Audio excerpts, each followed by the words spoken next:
tarde, galera. Bem, devido a toda essa situação que nós temos vivido nesses últimos tempos, nós vamos dar continuidade à nossa disciplina via plataforma, via material de apoio, exercícios, aulas, videoaulas, como essa que a gente vai estar apresentando aqui para vocês. Nós não sabemos quando essa situação irá acabar, né? Todo esse isolamento social, esses momentos que a gente tem vivido. E nós vamos dar sequência na nossa disciplina, nos nossos trabalhos, via videoaula, transmissões por live, exercícios, atividades como a que eu já mandei para vocês. A nossa disciplina, onde nós paramos, nós vimos antimicrobianos, mais especificamente antibacterianos. Vimos os principais antibacterianos, mecanismo de ação, mecanismo de resistência. Realizamos os nossos ciclos de seminário, que foi um sucesso, conseguimos concluir. Basicamente, nós concluímos o conteúdo da nossa primeira verificação. E vamos dar sequência no conteúdo da segunda verificação. Provavelmente, nós não conseguiremos realizar o segundo ciclo de slides, segundo ciclo de seminários. E provavelmente nós teremos que discutir essas infecções virais e fúngicas por meio dessa interação virtual. Certo, gente? Hoje nós vamos falar sobre morfofisiologia dos fungos. Daí a gente tem que relembrar o porquê nós devemos falar sobre a morfofisiologia, a forma e a função das estruturas fúngicas.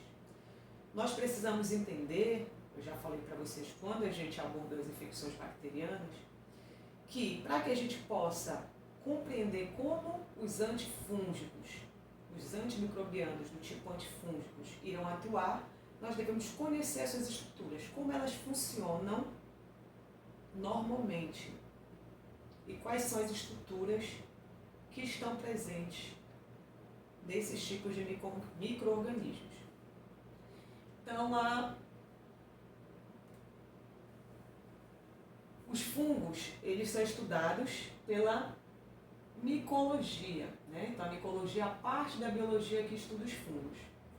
Os fungos, eles podem ser organismos tanto unicelulares quanto organismos multicelulares.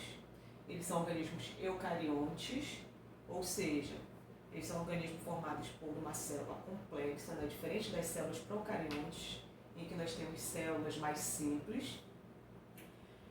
E se a gente for ver um exemplo de fungos unicelulares, nós temos as leveduras. De fungos multicelulares, nós temos uma grande variedade, né? Esses multicelulares, eles podem se organizar formando micélios, também conhecidos popularmente como bolores. E também temos fungos que são fungos macroscópicos, tá? Ou seja, aqueles que a gente consegue observar, ver a olho nu. Sabe-se que por muito tempo os fungos eles foram considerados como vegetais. E somente a partir de 1969 eles receberam um grupo somente para eles, que é o grupo Fungi. Os fungos são seres ubíquos. O que quer dizer isso?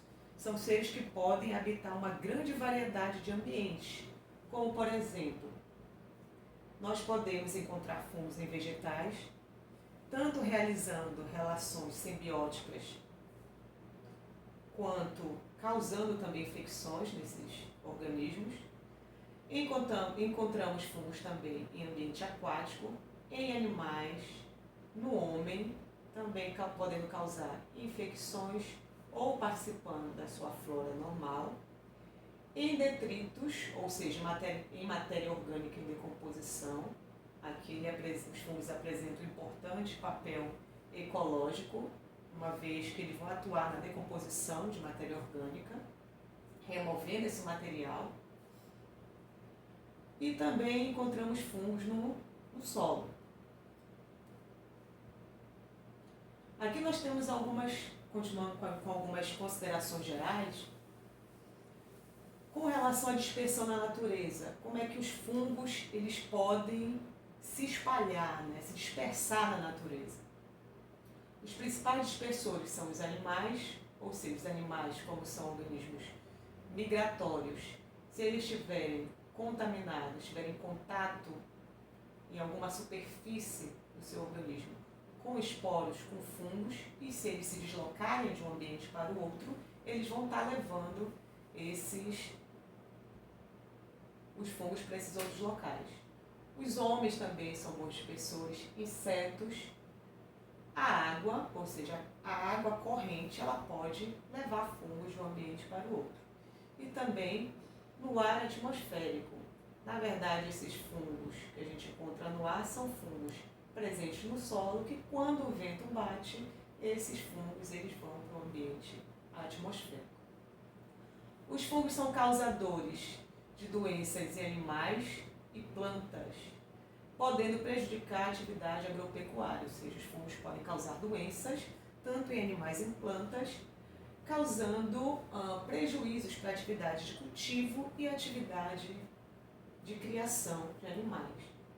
Os fungos também podem causar infecções severas em seres humanos, e a gente vai trabalhar algumas dessas infecções via alguns artigos que eu vou estar encaminhando para vocês. Aqui nós temos algumas figuras esquemáticas mostrando alguns tipos de fungos em determinados ambientes. Aqui nós temos um pão, e esse pão ele está completamente tomado por fungo que nunca, ao acordar, observou o seu pão lá na sua casa, numa situação como essa. Então aqui os fungos utilizaram o pão como um substrato de onde eles podem obter nutrientes. Aqui nós temos um fungo macroscópico. Esse daqui é um fungo da espécie Amanita muscaria, é um fungo extremamente tóxico. Ele é bonitinho assim, mas se vocês verem um semelhante, é bom que não cheguem perto. Mais aqui um fungo macroscópico, né, cogumelos, fungos presentes aqui em detritos, em matéria orgânica e decomposição. Fungos também aqui, ó, utilizando esse fruto também como substrato, ou seja, uma contaminação desse fruto por fungos. Aqui nós temos fungo, exemplo de fungo causador de infecção em humanos. Que infecção é essa aqui? Essa infecção é causada por fungo do grupo Tinea pedis. Por quê? Porque ele afeta a região do pé. É aquela conhecida frieira. E aqui exemplo de fungo causando infecção em vegetais. Porém, os fungos eles não apresentam apenas efeitos maléficos, né? Não são apenas vilões. Nós temos fungos também que vão atuar de forma benéfica para a gente. Como, por exemplo, fungos utilizados na indústria alimentícia, melhorando, apurando o sabor de determinados alimentos. E aqui também, quem gosta de fazer estrogonofe, né? Esse daqui é o champignon, que nada mais é do que um fungo comestível. Nós vimos anteriormente que os fungos já foram considerados plantas e que eles se separaram desse grupo lá no século XX, no ano de 1969. Qual a diferença básica entre fungos e plantas, gente? A diferença básica é que os fungos não sintetizam clorofila ou qualquer pigmento fotossintetizantes. Outra diferença é que os fungos não apresentam celulose na sua parede celular. Ao invés disso, os fungos vão apresentar uma parede celular com uma outra constituição de carboidratos, que nós vamos ver mais à frente. Mananas, glucanas, quitina e uma pequena parcela de proteínas e lipídios. Outra diferença é que os fungos armazenam glicogênio igualmente aos animais. Glicogênio é um composto que é uma substância que serve como reserva energética para determinados organismos, como fungos e animais. E os vegetais, que substâncias eles irão utilizar como fonte de energia? Eles vão utilizar o amido. Taxonomicamente, os fungos eles são agrupados em 4 grupos: zigomicota, ascomicota, basidiomicota e grupo deuteromycetes. Os zigomicotas eles agrupam os fungos de interesse médico, ou seja, os fungos causadores de infecções. O grupo ascomicota vai englobar 80% de fungos patogênicos e oportunistas. Basidiomicota, nesse grupo nós temos fungos comestíveis, cogumelos comestíveis. E o grupo deuteromycetes engloba os fungos imperfeitos, que são aqueles que apresentam um aparelho reprodutor indefinido e apresentam também organismos patogênicos e oportunistas dentro desse grupo. Vamos falar agora sobre as estruturas que compõem a célula fúngica. A célula fúngica, como nós já vimos anteriormente, é uma célula eucariótica, como qualquer outra, porém apresenta as suas particularidades. Uma das estruturas presentes nos fungos e bastante importante é a parede celular. Inclusive, é até um dos alvos para antifúngicos. E qual é a importância da parede celular? A parede celular é uma estrutura rígida que protege a célula contra a pressão osmótica, ou seja, além de dar forma, a parede celular também irá proteger a célula contra a pressão osmótica, ou seja, vai impedir que essa célula entre em lise celular. A parede celular é composta pelos polissacarídeos glucanas, que são polímeros de D-glicose, mananas, que são polímeros de manose, e em menor quantidade por quitina, que são polímeros de NAG, que vocês já conhecem muito bem lá da parte de bacteriologia, que é o N-acetilglicosamina. E também formado por uma pequena parcela de proteínas e lipídios. Então a parede celular é composta por carboidratos, por polissacarídeos, e uma pequena parcela de proteínas e lipídios. Dentre esses componentes, a quitina é o principal componente estrutural das paredes celulares fúngicas, ou seja, ela não tem muito um papel funcional. O papel maior dela é estrutural. Aqui nós temos uma figura esquemática mostrando para vocês uma célula fúngica.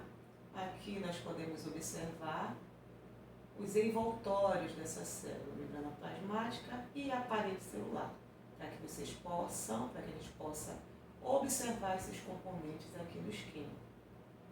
Aqui nós temos a membrana citoplasmática, mais aqui abaixo, organizado, nós temos as moléculas de quitina, o polissacarídeo de quitina.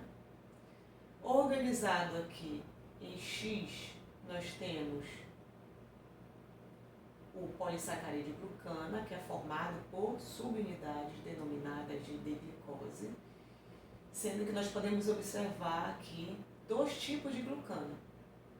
Um deles é o beta 1,6 glucana, ou seja, formado por subunidades de 1,6 beta D-glicose, e o beta 1,3 glucana, que é formado pela subunidade 1,3 beta D-glicose. Mais acima nós temos uma associação de mananas com proteínas, ou seja, nós temos formando proteínas. Então, o que nós podemos recapitular? Que a parede celular é formada por glucanas de dois tipos, 1,3 beta-D-glucana e 1,6 beta-D-glucana. O 1,6 beta-D-glucana é formada por subunidade de 1,6 beta-D-glicose e 1,3 beta-D-glucana é formada por subunidade de 1,3 beta-D-glicose.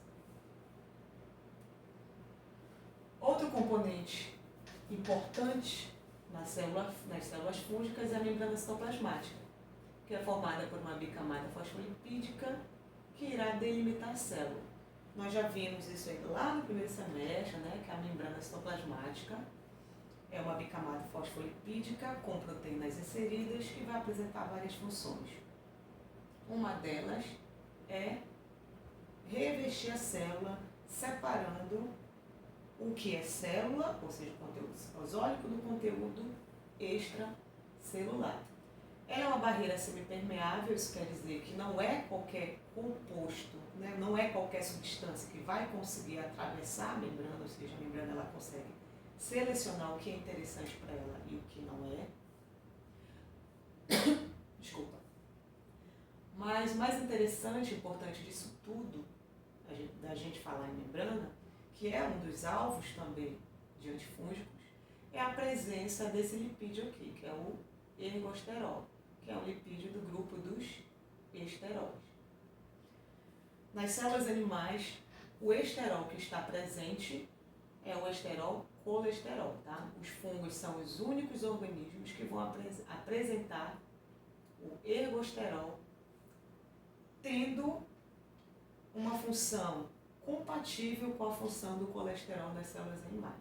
Ou seja, o ergosterol ele irá regular a fluidez da membrana.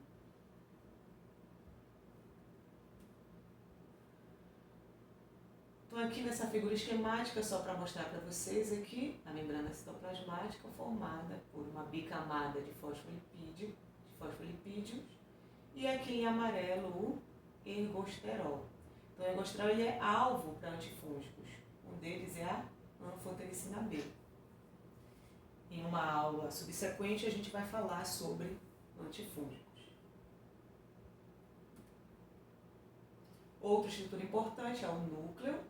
O núcleo ele armazena o material genético da célula, sendo que esse material genético ele pode estar na condição de cromatina, ou seja, não condensado, ou na condição de cromossomo.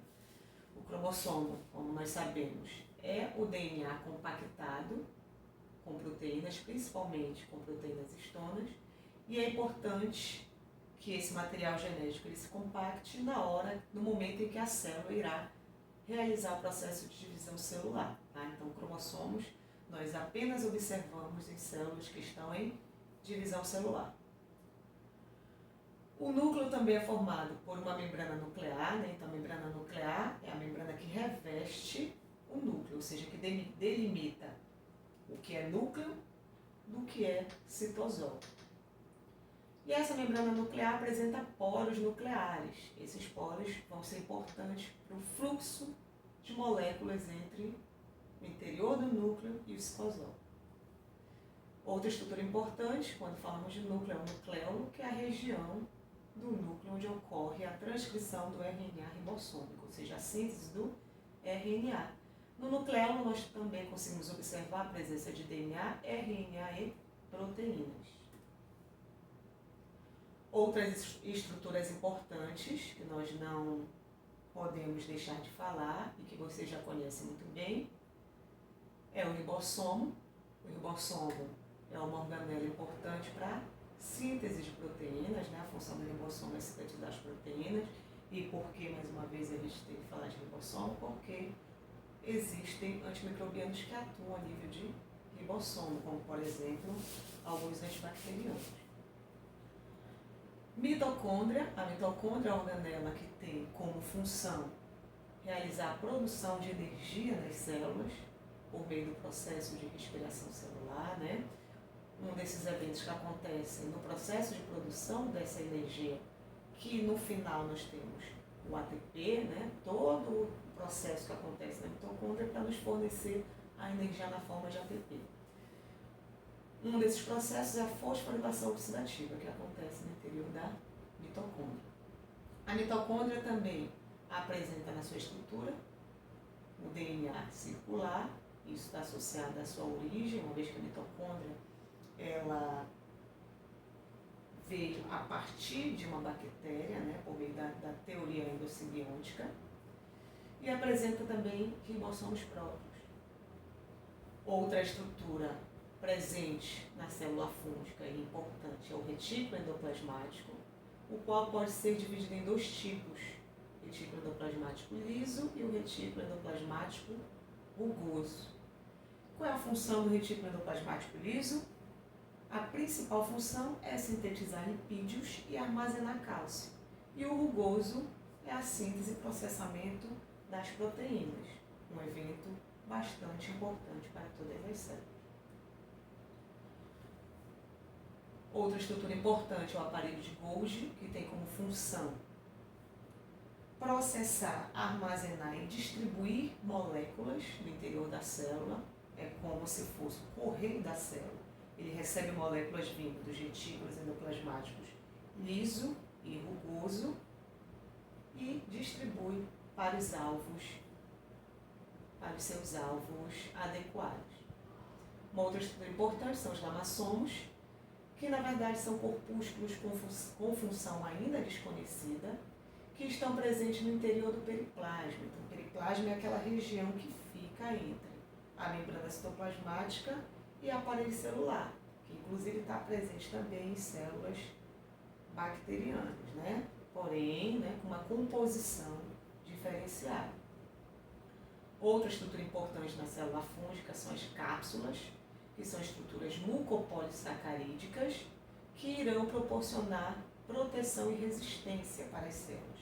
A cápsula, a grosso modo, é como se fosse um capuz que, num determinado momento, não deixa com que essa célula, com que esse fungo, seja percebido pelo sistema imune. Por isso ela é considerada como um fator de virulência. O que são fatores de virulência? São partículas, são estruturas de micro-organismos que irão proporcionar com que esses micro-organismos possam permanecer por mais tempo dentro do hospedeiro, de forma que o sistema imune não consiga percebê-los e fazer com que eles consigam se replicar, aumentando a quantidade, a população desse micro-organismo e assim consigam implementar o processo infeccioso. A cápsula dificulta a fagocitose pelo sistema fagocítico, ou seja, dificulta a fagocitose por células do sistema fagocítico como macrófagos e neutrófagos. Vamos falar agora sobre os tipos estruturais de fungos, as leveduras e os fungos filamentosos. As leveduras são fungos unicelulares que, quando em colônia, vão apresentar esse aspecto aqui. Então, quando você pega uma placa de Petri com um substrato para o crescimento desses organismos, nós vamos observar colônias com aspecto pastoso ou cremoso. As leveduras, elas se reproduzem por brotamento ou divisão binária, formando estruturas chamadas de brotos, que são estruturas esféricas ou com formato ovalado. No momento em que essa célula está gerando uma outra célula, ou seja, gerando um broto, esse broto ele pode continuar ligado à célula-mãe, formando cadeias denominadas de pseudo-hifas. Por que pseudo? Porque não são hifas verdadeiras. Esse prefixo aqui está associado a algo falso, algo não verdadeiro. E um agrupamento de pseudo-hifas irá formar um pseudomicélio.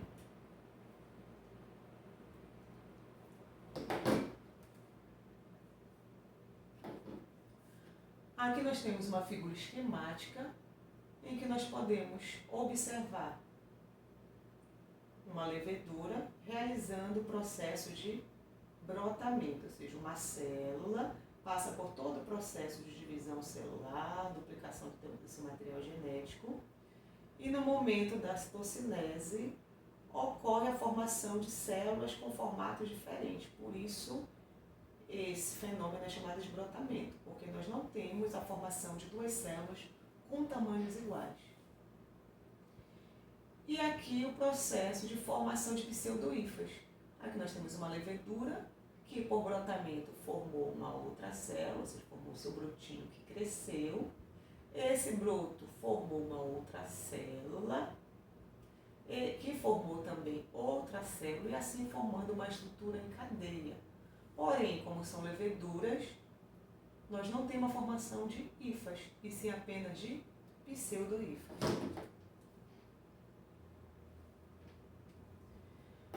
Aqui nessa figura esquemática nós podemos observar várias leveduras se dividindo por brotamento, ó, e algumas também se dividindo por divisão binária. A diferença do brotamento para a divisão binária é que no brotamento nós temos a divisão de células com tamanhos desiguais, e na divisão binária nós temos a formação de células com tamanhos similares.